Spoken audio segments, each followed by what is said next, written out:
Hello and welcome to the show. I'm Doris MANGRUM, your host, and this is Stop the Madness, Practical Ways to Influence the Incarceration Crises, a series of education in our community. Now, those of you who are with us on an ongoing basis know that we cover things all across the board, but I guarantee, well, I'm not going to guarantee you, I think there's a great chance that you may not be familiar with the guest that I'm going to introduce today. When I say you're not familiar with the guest, there's a word that she's going to introduce to us today, and we're going to learn more about it. I'm happy to have in the studio with me Miss Sierra Marie Gonzalez, who is a teaching artist, and she utilizes Artivism as a method of social change and interpersonal healing. And you guys are going, ooh, that sounds great. So welcome, Ms. Gonzalez. Thank you so much for joining me today. Absolutely. And you know, we're going to delve right into this, and you know what my very first word and my very first question is going to be about this new word that I have learned. And so tell us, our viewing audience, and myself about Artivism. So Artivism is a word that I thought that I came up with the word myself, but it just so happens that it's a word that is recognized. Artivism is basically a combination of art and activism.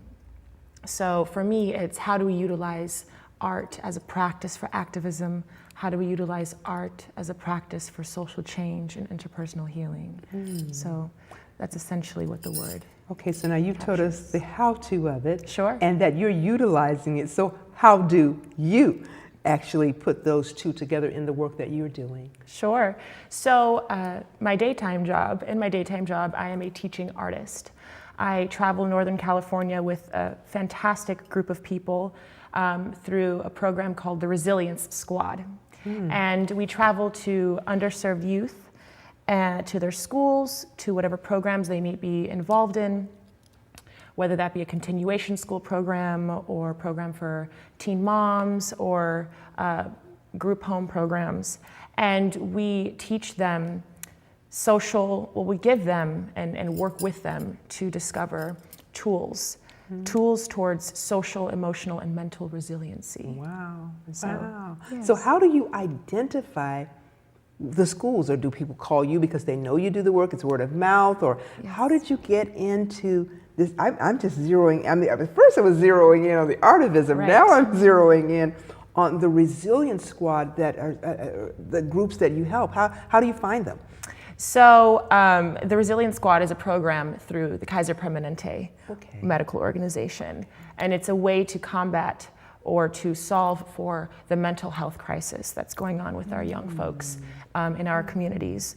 And how the folks qualify for this program is through primarily through a free meal program that a lot of the schools measure how many of the students receive free meals, and through that calculation they can identify a group of students as either needing more financial assistance, and they can kind of delve in or divulge information about the probability of the personal life of the students, or financial and social well-being of these students. So the free meal plan program is just a way for our booking coordinators to assess which schools are in higher need. Wow, how long has this program been in operation? For 30 years. Are you kidding me? It's been going on. Now, has it always been called the Resilience Squad? No, this program, this specific segment of the educational theater program that I'm involved in is very new.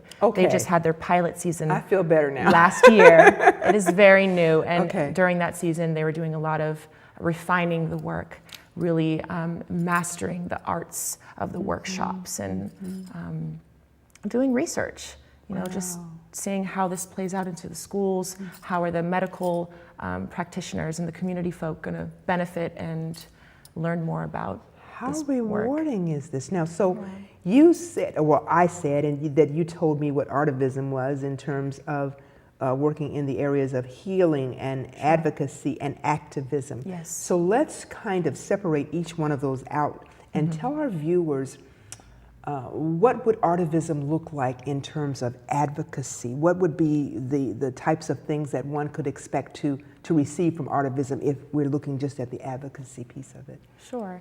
So Artivism can be any expression of a cause through any form of art. Advocacy, and how I look at advocacy, is you have a specific goal in mind. We're working towards something together. We're working towards a cause. We're working towards a development, and to fulfilling a need for people who need whatever it is that they're vouching for, they're advocating for. Mm-hmm. So Artivism could be, let's say if I film some folks, gather some stories, and put in some B-roll images and some music and some poetry, that in itself is Artivism. I'm utilizing my art as a way for activism, as a way to create change for something, as a way to get a message to the world. And advocacy is the practice of doing that. Wow. So now, you mentioned film. Yes. And so talk to us about the type of film that would be generated out of this. I'm hearing of it because it's so new to me, and I'm just loving expanding my horizons, if you will, around this Artivism. What would there be a topic, or would you just sit and watch the participants? Do you decide together what's necessary for a group? How does that work? So I'm currently working on a project. I've just begun it, and it's been a project that's been in my mind for about a year now, if not more. Okay. And essentially it started off as me joining a small group of people. Really is just one or two other folks. And every Monday we go out into Oakland and we prepare sandwiches and muffins and bananas and any type of food that can get donated to us. And we pass it out to the folks on International and 70th and on International in Oakland. And where the idea came from is just seeing these folks, creating relationships with the same people and learning their stories and really being moved by what they have to say, really being moved by their perspective of homelessness, by their perspective of what the city, their community is not providing for them, or what they just, needs that have not been met, basic needs that have not been met. And it started as the internal fire, the passion within me, within them, within the folks that I'm with, when we do this, just this servitude, right? Their voices need to be heard. Absolutely. Oh my goodness. And it's not being heard. Oh yes, absolutely. Oh wow. You just hit a nerve with me in terms of getting people's voices heard. Exactly. Because I personally think that oftentimes with our at-risk populations, be it, you know, people who are have mental health issues, people who have been incarcerated, people who are living on the streets, too many of us do-gooders decide what needs to be done. Right. And we never question the people to whom we are providing these services. So I love the fact that you and your work and the Resilience Squad have taken this thing to, taken it to the very next level. And I will say it's also the folks at Monday Night Mission in Oakland. That is the group that I've partnered with. And it really is just one or two people. Sometimes it's just me and one other person. Oftentimes it's me and one other person. The power of one. Right, and even more so, you know, there are times when I can't make the mission. And so it's sometimes just one person taking it on. And he's great, you know, he's fantastic. He's very dedicated to the community, and I can see a sense of camaraderie with him and with what he started, and I think the two of us together, and as more people join this work, it becomes an effort to save and heal and provide for the community. Isn't that amazing how, you know, oftentimes people say, well, what can I do? I'm just one person. And you're just walking proof of what one person can do. Because typically what's going to happen, at least in my experience, you can tell me if this is what you've encountered as well. Typically when you start something and you say, I'm going to go ahead and do this because it's really something I want to do, someone else is going to join and say, oh, I want to do it too. I want to help you do this too. So as you have expanded the reach of the Resilience Squad and the Monday Night Mission, if you will, the work that's being done, what has been the thing that's been most, I don't know if I want to use the word surprising, that you have discovered in this work? Things that maybe you have been enlightened by, that you thought you knew, and you go, oh my goodness, this is something, Right. and I'm happy now that I know it, and now we can help people to build upon their strengths now that I'm aware of this. So what's been that thing that you have learned that has been most exciting or surprising? There are two main things that just immediately come to my mind. Okay. One is never underestimate the power of just acts of kindness. Never underestimate that. We do not know what a simple smile, handing someone a sandwich, listening to them just talk, being present with them will do for them in that day, in their life, for the week, for the month, for the year. You never know. So I would say never underestimate the power and of kindness. Second thing is specifically with the Monday night mission work and the work with the Resilience Squad as a teaching artist. If you create a space, a platform for people to tell their stories, to talk about what they need, to talk about their day, you'd be surprised at how much people want to share and how much they'll share the exact information that we as a city, we as a community need to help and support them and to heal the community. You don't know. We didn't meet each other before today, and you don't know how much what you're saying resonates with my work. My organization is called Saidiana, Right. which in Swahili means to help each other. Comes from the Ubuntu philosophy. Yes. I cannot be unless you are. Exactly. And so we cannot exist on an island. So you have just spoken Saidiana and Ubuntu in this work that you are doing. And so, ooh, you hit me, and you hit me hard. So what are some projects that, I'm hearing about the film, I'm hearing about, the oneness and creating that platform. Are there some other things that you're working on right now in terms of projects that you'd like to share that you know that's going to happen, that you want to share with our audience? Yes. Okay. I would say let's jump to the biggest project right now, and that is to create a space for the folks in Oakland to, whether that means buy land and build up a building, whether that means renovate a warehouse into a livable space for these folks who are in the street to go to and exchange community service for all the things they could need, from shelter to light medical care to resources on mental health, resources on solving for alcoholism and drug abuse. Not solving for, but even just supporting folks on their path to recovery, on their path to personal independence. A space where folks can get healthy foods, truly understand the power of healthy foods and healthy living and mindfulness. So what this place would be is a community exchange program. I actually named it already. Okay. It's the Global Housing Community Exchange Program. Let me ask you this. Sure. I'm absolutely loving it. Is this something that you've seen somewhere else, or is it something that you just decided on your own? On my own. And it's interesting that when your consciousness shifts to another space, that's when you start to attract people, organizations that are either on the same wavelength or are working on the same thing, or who have thought of the same level of support for the folks in the community who need it. And I know that I just read an article on some folks at the Ella Baker Center for Social Justice, that in 2019 they plan to come up with a building that sounds very similar to this plan and this project that I've been thinking of for a very long time. As you started to talk about it, I just got a chill, because what you're doing, I can remember maybe 20, 25 years ago, they started with the homeless program, if you will, the one-day thing. Cut hair, the mental health, dentist, the whole nine would come out for a day, maybe two. Sure.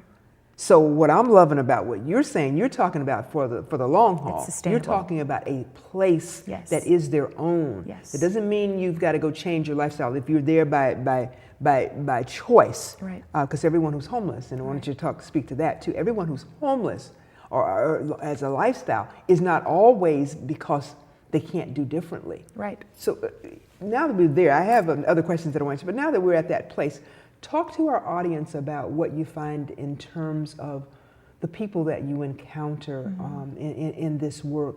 And when I say I'm not talking about what they look like. I'm talking about who they are and what their story is, if you will. Some of the things that you have found in terms of that, because everybody's not there. I did some work, and it was an eye opener for me. So I'm just interested to hear what you would say in terms of what you discovered. Absolutely. One of the things that is the most shocking, and this is with the work. It is shocking, and at the same time, unfortunately, it makes sense.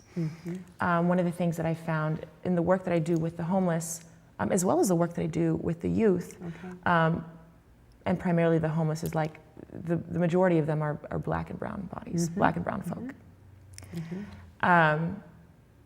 And a lot of these, they're just people who, for one reason or another, maybe something happened in their life. Maybe they are struggling with alcoholism. Maybe a lot of them have traumas that have not been dealt with. They have not been given tools, or they were never in a community that is a stand for their growth, for their transformation, for their support. And what happens is, you see these folks who want support. They're asking for it. They ask for it. I find that they're warm, that they're, caring, that they certainly form their own communities and care for each other. And they take care of, for the most part, I run into more folks who talk about how much they take care of their street. They sweep, they clean up after themselves. In interviewing some of them, especially last weekend, I found some very interesting information. That's another thing.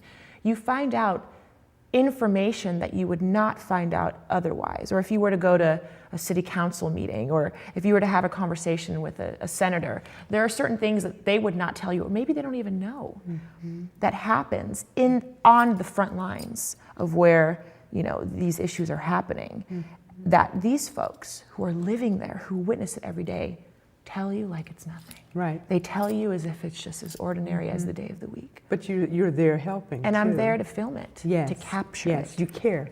With their permission. Absolutely. Oh, absolutely. Which is another thing too.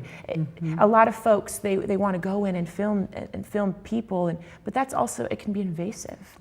And a lot of people, there is some drug use in these places. And of course, we're not there to judge, but that is a symptom of the overall issue. Wow, this is fascinating. It's always, I believe, so great to talk to someone who really knows. Who's on the front lines. Yes, there is such a difference in those who believe and those who know. Who have experienced, who have seen. Exactly. So in terms of boots on the ground, or folks who are at the front line, what is it that the larger community could do based upon what you have learned in this work? How do we best serve, best, maybe not in artivism, maybe we do the activism piece of it, if you will. Right. How do we best operate to support people who've maybe made the choice, or who are there by some other reason, to help them build upon their strengths? What's the best place for us to jump in your estimation? The best place to jump in is just to do it. Whether that means go on Meetup, look up some places in your community who are actually connecting and serving these folks. Okay. Then go and see and experience for yourself. And if it gets scary, or if people are if you're a little uncomfortable, just be patient. See, now I would never ask anyone to compromise their health and well-being. And at the same time, one would be surprised at how much they can grow and expand when you put yourself in an uncomfortable situation, if you happen to be uncomfortable with situations like that. But I would say first thing first is to get there. Be on the front lines. See what the folks are really going through. Have a conversation. If you feel odd, observe at the very least, but be involved. I would say be involved as a way of being active versus observing. Now, in terms of this work, when we first started talking, we've gone into some really deeper discussion. When we first started to talk, you talked about the work with Kaiser. Yes. Now, with this resilience squad that you work with Kaiser, is it open to outside folks helping you, or is it just for the people who are employed in the with the program and you're teaching artists? Are you able to bring in volunteers to help, or is it closed for just the people who work directly with Kaiser? So that's an excellent question. There are opportunities for the community to be involved. The community can partake in some of our workshops that we hold for the community. Okay. But as far as the folks who go out, like my squad and I, we go out and we're working with the folks. There is a long process to get a part, to become a part of this team, because we're trained. That was exactly my next question. We are trained. Yeah. There's a very in-depth training process, and that training process for me personally was very confronting. You know, we have to go through the work that we're teaching first, and that is just part of it. And even just to be a part of the department itself, which is the educational theater department. And within the educational theater department, there are different segments and bodies of performers that work with different age groups of students. Wow.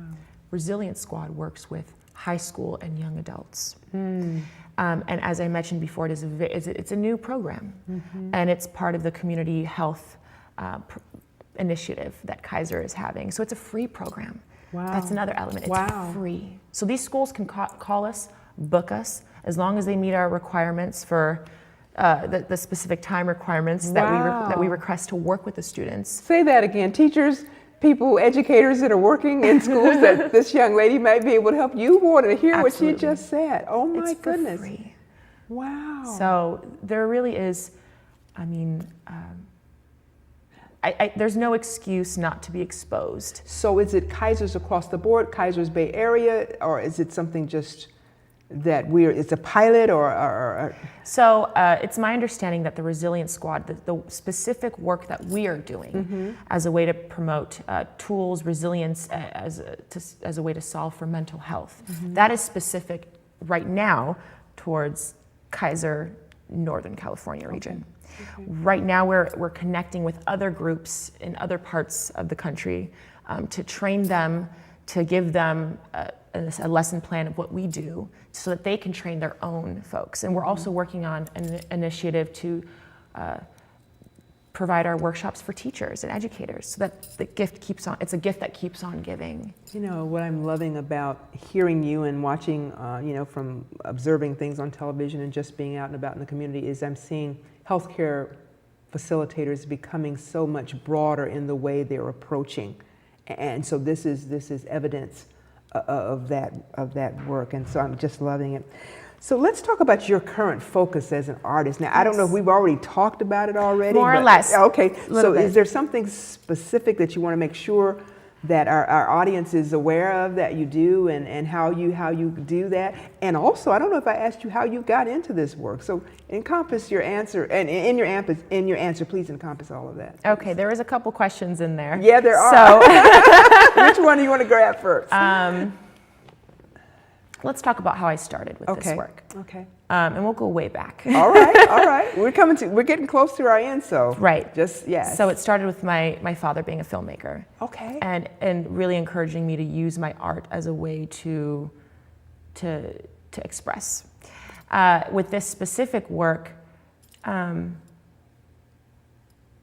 have to say, I've been doing this type of work my whole life, to some degree or another, but with the filming with the homeless, the Resilience Squad, this is all since I moved back to Oakland. Okay. I was living in the East Bay for a couple of years, and I went away to school, and I came back, and it all just came into my life. Wow. And it happened, as I was healing from my own personal stuff.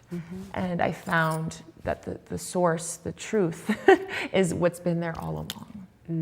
And to live by that truth and to expand it. And so how I am inspired, it comes from within. It's when I feel that feeling like, oh, there's something here, and I feel like there's something that I can do to solve for this, to help, to give others a platform. So That's one of the questions. I hope that was answered. Yes, And I know that there were another excellent insight. few. You have an insight Yes. for it because of things that you have experienced. And so the other thing was, what is your current focus? My current focus. So right now, my current focus is gathering these stories of the folks that we serve, and then to create a campaign and to raise money for basic supplies, but also to raise money to purchase this land, to purchase this building, so that we can build it from the ground up. Wow. And give these folks a space. And then eventually, I hope that this model gets adopted by everyone in the country and everyone in the world. I am just so moved, not only by having met you today, but to have, and learned my new word, Artiuism. But to hear it explained with such eloquence in terms of, how, we see it, when we see people, I feel a certain way, so I'm going to express myself with art. Right. But this is even deeper because you're going inside, you're pulling from the inside out for a person to share in terms of who they are and what they want, where they are, and yes, what they need. So my, wow. I think you brought something today with you that you want to share with us as we're coming to the end. The other thing I'd like you to do, if there's information about how people can contact you, would you share that with our viewers now? And then you have a piece that you're going to share with us. I do. Okay, so if you'll do that for us, please. So I am currently working on my website, but in the meantime, folks can follow me on Instagram, where you will receive updated copies of my work, updated information about what I'm up to, information about my website, and that is Ms. Simago. So that's MS_SIMAGO, and it's an acronym from my name, and it became my artist name a while back, and it stuck. So Ms. Simago on Instagram. Excellent. Yes. All right, well, why don't you go ahead and tell us about the piece that you're going to do for us before we leave today? Sure. And we will enjoy. So this is a piece that I wrote that was inspired by this work. Okay. When we give back to the natives, to the people, the power that was taken, the dignity that was stripped, the virtue that was raped, the knowledge that was suppressed, the freedom that was stolen, the land that was reclaimed, the truth that were turned to lies, the legacy that was lost, and the identities that were changed and shamed. Then we, as a people, will finally know the true blessing of justice for humanity and freedom for all. Ooh, I don't think I need to say anything else.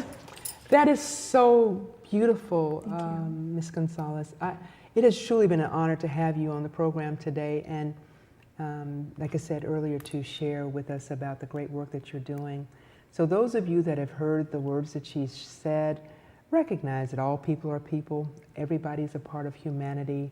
There's no big I's, no little U's, and so forth and so on. Be a part of Artiuism. Be a part of advocacy, healing, and activism in helping others. See them as you see yourself. Treat them as you would like to be treated. And that works for me closing my program as I do always. Go out, make this a great day. Do something good for someone else. Thank you for joining us. Thank you very much. So we just act like we're talking now because they run the credit.